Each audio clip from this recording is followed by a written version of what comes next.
अयोध्या की लोकसभा सीट पर हमें वांछित सफलता नहीं मिली, ये अपने आप में राजनीतिक विश्लेषकों के लिए एक फूड फॉर थॉट है।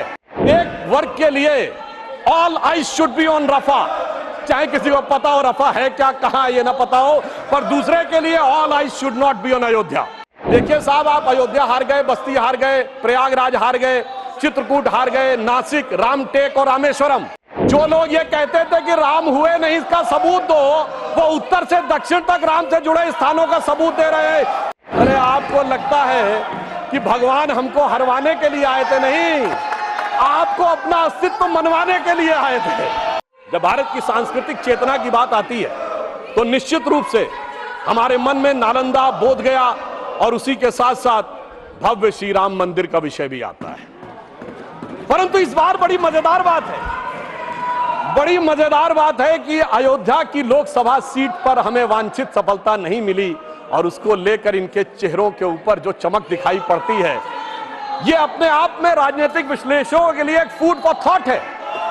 क्योंकि इस प्रकार का एक वातावरण इस देश में बनाया गया कि एक वर्ग के लिए all eyes should be on Rafah, चाहे किसी को पता हो रफा है क्या, कहां ये ना पता हो, पर दूसरे के लिए all eyes should not be on Ayodhya.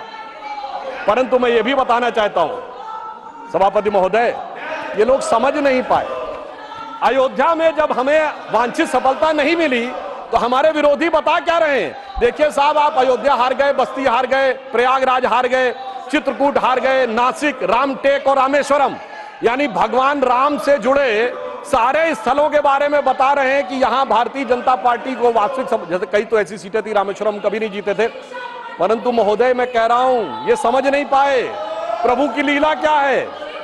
जो लोग ये कहते थे कि राम हुए नहीं, इसका सबूत दो, वो उत्तर से दक्षिण तक राम से जुड़े स्थानों का सबूत दे रहे हैं कि अयोध्या भी राम से जुड़ी थी, बस्ती भी जुड़ी थी, प्रयागराज भी था, रामटेक भी था, रामेश्वरम भी था। अरे आपको लगता है कि भगवान हमको हरवाने के लिए आए थे? नहीं, आपको अपना अस्तित्व मनवाने के लिए आए थे। और मैं ये भी बताना चाहता हूं महोदय, रामचरितमानस और रामायण में भी उल्लेख है कि एक बार नागपाश भगवान राम को भी लगा था और नागपाश लगने के कारण एक मूर्छा आ गई थी और तब राम विरोधी दल में बड़ी खुशियां छा गई थी। मगर वो प्रभु की लीला का हिस्सा था, सिर्फ हनुमान जी को अपनी शक्ति याद दिलाने के लिए। और ऐसा पहली बार नहीं हो रहा है, ऐसा पहली बार नहीं हो रहा है सभापति महोदय। आज से 30 साल पहले मुझे याद है, उत्तर प्रदेश में जब समाजवादी पार्टी और कांग्रेस सबने मिलकर सरकार बनाई थी, सपा बसपा और कांग्रेस आई ने मिलकर, तब एक नारा लगा था कि मिले मुलायम काशी राम, हवा में उड़ गए जय श्री राम। मगर हम तब भी नहीं डिगे थे और जो हवा में उड़ाने की बात कर रहे थे, 3 साल में हमने केंद्र में सरकार बना के दिखा दी थी और उत्तर प्रदेश में भी सरकार बनी थी।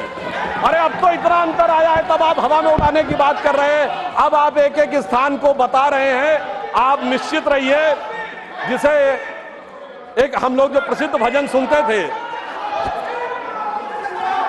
उसमें यह कहा गया है, जो हनुमान जी का प्रसिद्ध भजन है कि रावण युद्ध अजान कियो तब नाग की फांस सबे सिर डारो।